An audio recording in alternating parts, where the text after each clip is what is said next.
मेरे प्यारे बच्चों, कल मैं आप लोगों को इंग्लिश ग्रामर का पार्ट फर्स्ट पढ़ाया था, जिसमें कि मैं आप लोगों को कल जो है लेटर, वर्ड, फ्रेज, सेंटेंस और पैराग्राफ के बारे में बताया था। उसके बाद भाषा का पूरा जो भाग होता है वो आपका जो है यानी कि लैंग्वेज, इन सबको यानी कि लेटर, वर्ड, फ्रेज, सेंटेंस और पैराग्राफ, इन सबको मिला करके आपका जो है भाषा का निर्माण होता है। तो भाषा को परिभाषित हम इस प्रकार से करेंगे, जैसे अभी इसको हम परिभाषित करें तो इसका परिभाषा आप ऐसे दे सकते हैं कि एक या एक से अधिक गद्यांशों को मिला करके हम भाषा का निर्माण करते हैं। एक या एक से अधिक गद्यांशों को मिलाकर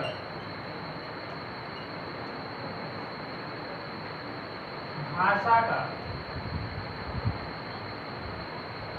निर्माण होता है। तो मेरे प्यारे बच्चों, आपने क्या देखा कि यहाँ पर सबसे पहले मैंने लेटर के बारे में पढ़ा, जो कि कल के पहले यानी फर्स्ट पार्ट में आप लोगों को जानकारी दी गई है। तो यहाँ पर आपने लेटर यानी पत्र, अक्षर या वर्ण अक्षर, वर्ड शब्द, फ्रेज वाक्यांश, सेंटेंस वाक्य, पैराग्राफ यानी कि गद्यांश। अब अंत में आपका जो है लैंग्वेज है, और लैंग्वेज को हम हिंदी में भाषा, इसका शाब्दिक अर्थ भाषा होता है। यानी इन शब्दों को यानी कि यहाँ पे क्या है, इतने प्रोसेस, इतना स्टेप है, लेटर, वर्ड, फ्रेज, सेंटेंस और पैराग्राफ, इन सबको मिला करके आपका जो है लैंग्वेज यानी भाषा का निर्माण होता है। अब देखिए, जैसे अगर आप इसको इस तरह से आप स्टेप इसका दे सकते हैं, लेटर्स, वर्ड्स, फ्रेजेस,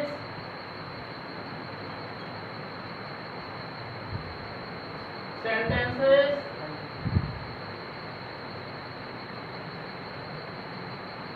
पैराग्राफ्स,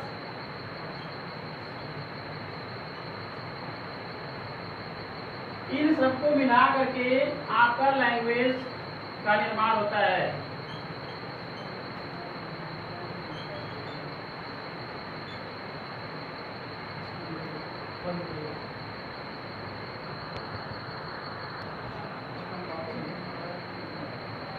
हाँ, तो मेरे प्यारे बच्चों, अब इसके बाद मैं आप लोगों को टेंस यानी काल के बारे में बताऊंगा। काल किसे कहा जाता है, इसका परिभाषा मैं आप लोगों को बता रहा हूँ। तो इसका परिभाषा यह होगा कि वर्ब, VERB, वर्ब को हम क्या करते हैं, क्रिया का वह रूप जिससे हमें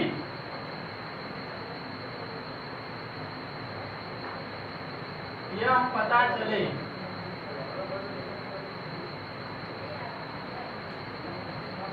कि कार्य कब हुआ है।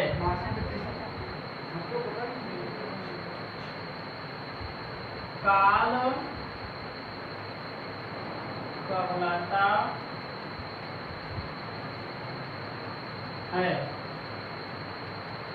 अब इसके बाद आपका अगला स्टेप आएगा टेंस के प्रकार, TENSE, टेंस के प्रकार। बच्चों, यहाँ पर अब अभी तो आपको जो है टेंस का यहाँ पर टेंस मीन्स होता क्या है और इसकी परिभाषा बताया गया। अब इसके आगे यह कितने प्रकार का होता है, आपको यह जो है मैं आगे बताने चल रहा हूँ। टेंस के प्रकार, अब इसमें जो है यह 3 प्रकार का होता है। इसमें पहला है प्रेजेंट टेंस,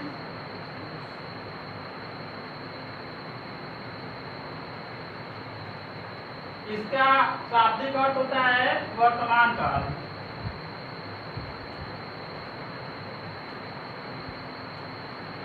दूसरा है पास्ट टेंस, इसका अर्थ होता है भूतकाल। और तीसरा आपका है future tense, FUTURE, future tense. इसका अर्थ होता है भविष्य काल।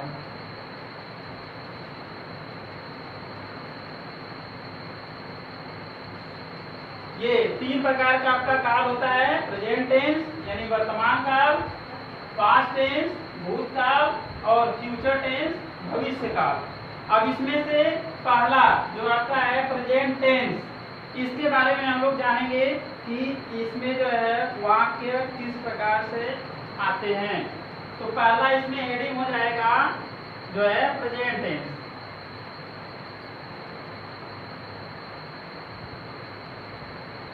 प्रेजेंट टेंस इस होता है, जैसा कि आप जानते हैं, वर्तमान काल जो इस समय चल रहा है वो क्या कहलाता है, वो वर्तमान काल कहलाता है, वर्तमान काल है।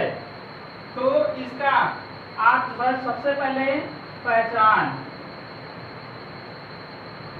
वर्तमान काल का पहचान, इसको पहचानेंगे कैसे कि वर्तमान काल का है कि भूतकाल का है कि भविष्य काल का है। तो बच्चों आपका वाक्य, जो भी वाक्य दिया रहेगा उसमें वाक्य के अंत में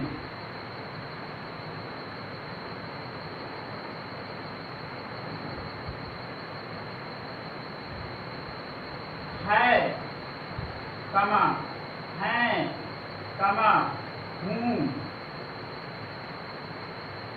इत्यादि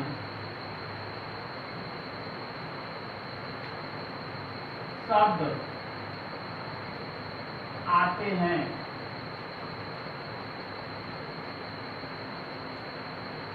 तो वह वर्तमान काल का वाक्य कहलाता है।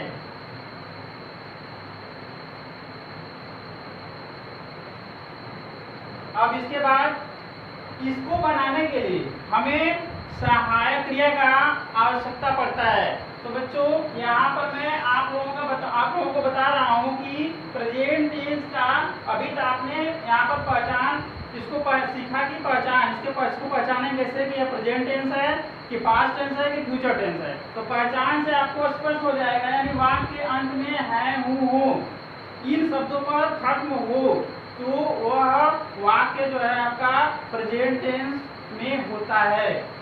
इसका आगे जो है सहायक क्रिया,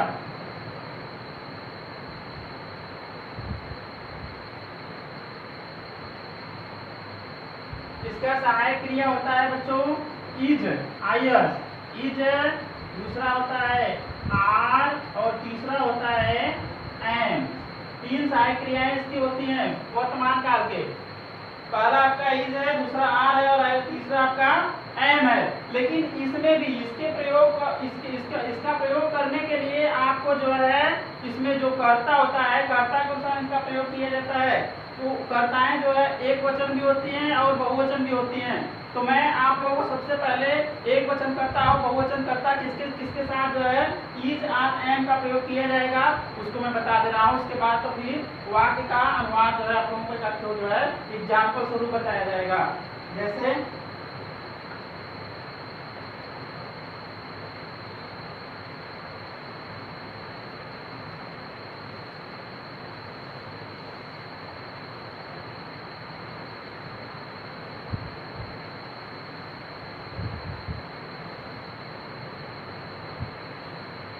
अभी आपने जो है इसका सहायक क्रिया देखा।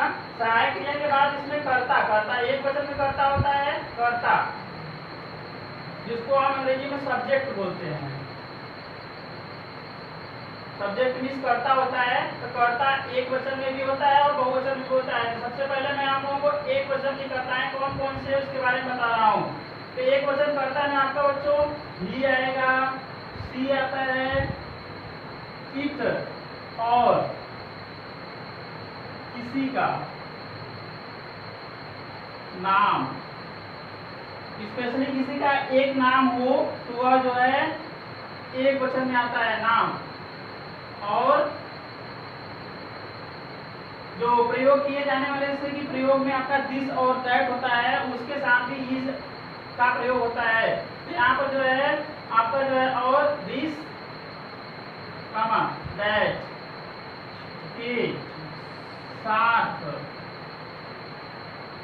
हम आईएस इज का प्रयोग करते हैं। तथा बच्चों आगे अभी तो ये बच्चों क्या करता है कि जिसके साथ हम जिसका प्रयोग करते हैं यहाँ पे इज का प्रयोग करते हैं। अब आपका जो है बहुवचन कर्ता, बहुवचन कर्ता में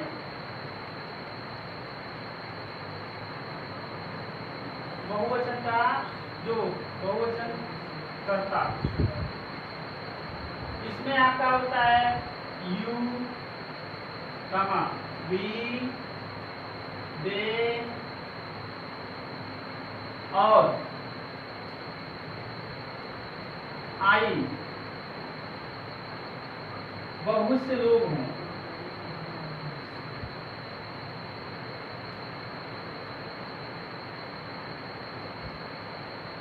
तो वे बहु वचन कर्ता के अंतर्गत आते हैं।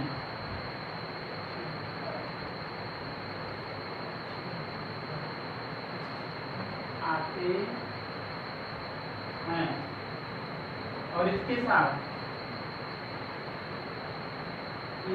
साथ हम सहायक क्रिया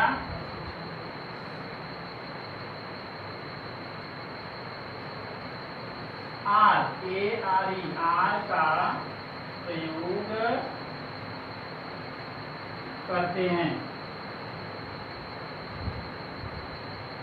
बच्चों अभी मैं आप लोगों को एक वचन कर्ता और उसके साथ कौन सी सहायक क्रिया प्रयोग की जाएगी वो बताया, बहुवचन कर्ता कौन कौन से और उसके साथ कौन सी सहायक क्रिया का प्रयोग किया जाएगा वो बताया। लेकिन इसमें आप देख रहे हैं कि यू, वी, दे, आई जो आपका कर्ता होता है वह बच्चों एक वचन भी होता है और बहुवचन भी होता है। लेकिन प्रेजेंट टेंस में हम आई जो यह आई है, आई को अगर हम कॉमनली देखें तो आपका जो है आई के साथ, ये नोट में लिख दीजिएगा, आई के साथ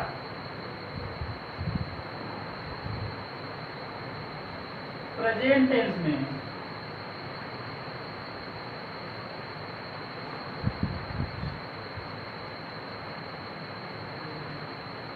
सदैव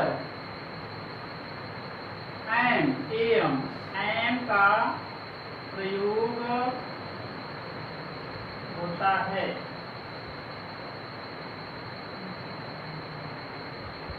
ठीक है बच्चों, यहाँ पर आप जो है यहाँ पर मैंने बहुवचन कर्ता लिखा, तो यह जो कंडीशन जो आई इसमें भी लिखा गया है, यह जो है चूंकि एक वचन में भी होता है, क्योंकि आपका जो एम होता है वह जो है एक वचन कर्ता मतलब कर्ता के लिए प्रयोग किया जाता है।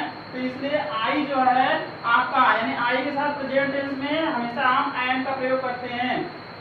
और इसके बाद जैसे कि इसका अगर स्ट्रक्चर देखें, इसका स्ट्रक्चर जिसको कि नियम बोला जाता है, तो नियम अगर करेंगे तो नियम आपका जो है इसको बैठाने का नियम जो होता है सबसे पहले लिखते हैं कर्ता, उसके बाद होता है सहायक क्रिया,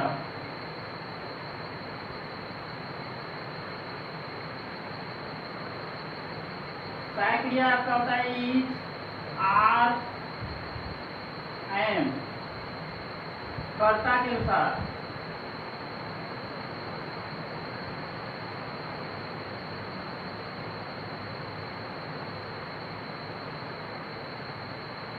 कर्ता के अनुसार प्लस संज्ञा। ये आपका जो है प्रेजेंट टेंस का स्ट्रक्चर यानी कि नियम होता है। इसी नियम पर जो है हम जो भी वाक्य प्रेजेंट यानी वर्तमान काल का वाक्य आता है उसका अनुवाद हम इसी स्ट्रक्चर पर करते हैं। जैसे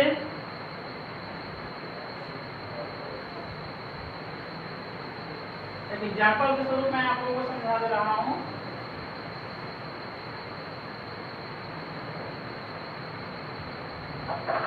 जैसे वह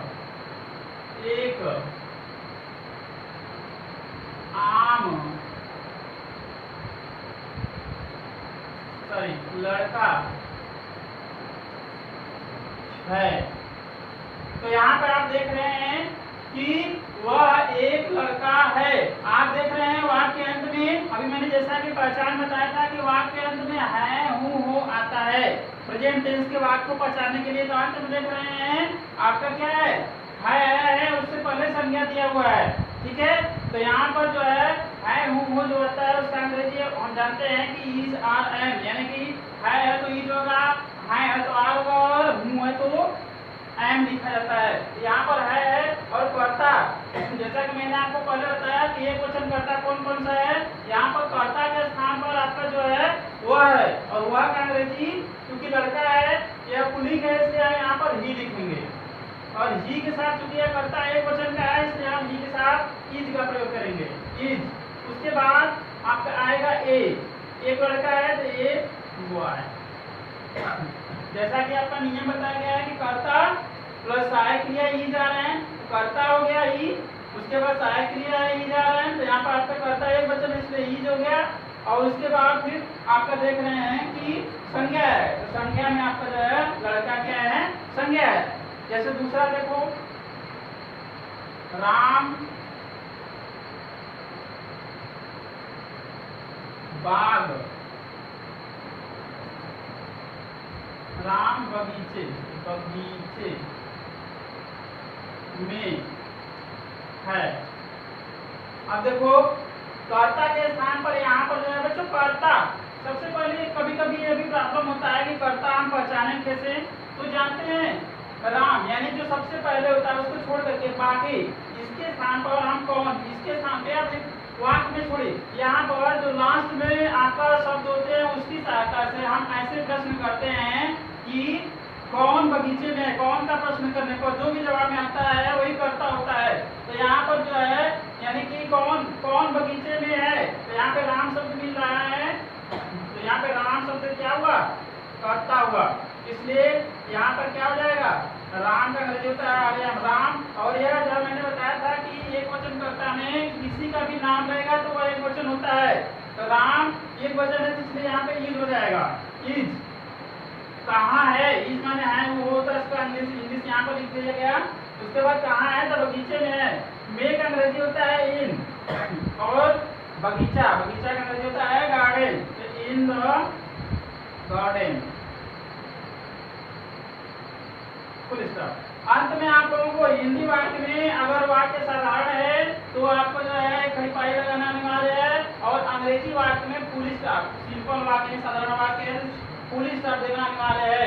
अगर एक खड़ी पाई हिंदी वाक्य में आप फुल स्टॉप नहीं देते हैं तो वो वाक्य आपका अधूरा माना जाएगा या तो फिर गलत भी माना जा सकता है। ठीक है, तो ये इस तरह से यह वाक्य होता है। एक मैं आप लोगों को बहुवचन कर्ता बताता हूँ, जैसे वे लोग छत पर हैं, इसका अनुवाद आप कैसे करेंगे, कौन लोग अभी हम कौन का प्रश्न करेंगे इस वाक्य में, कौन लोग छत पर हैं, तो आपका वाक्य यानी वाक्य में जो है जवाब में मिला कि वे लोग का अंग्रेजी बच्चों होता है दे, और दे जो है आपका कर्ता एक वचन का है कि बहुवचन का, जैसा मैंने आप लोगों को पहले बताया था कि कर्ता जो है दे जो आपका होता है वो बहुवचन का है, इसलिए इसके साथ हम आर लगाएंगे, तो हो जाएगा दे आर। कहाँ है, आर जो आपका अंग्रेजी है वो है कहाँ का अंग्रेजी है, इसलिए अब कहाँ है, छत पर है, तो पर का अंग्रेजी होता है ऑन द, छत का अंग्रेजी रूफ होता है। ठीक है, इस तरह से यानी वे लोग छत पर हैं, इसका अंग्रेजी अनुवाद हो गया दे आर, दे बहुवचन इसलिए हम आर लगाए हैं। कहाँ है? छत पर है, तो छत पर का अंग्रेजी आन होता है द रूफ। ये छत का अंग्रेजी है, ठीक है। अब इसके बाद मैं एक एग्जांपल जो है मुंह शब्द का दे रहा हूँ।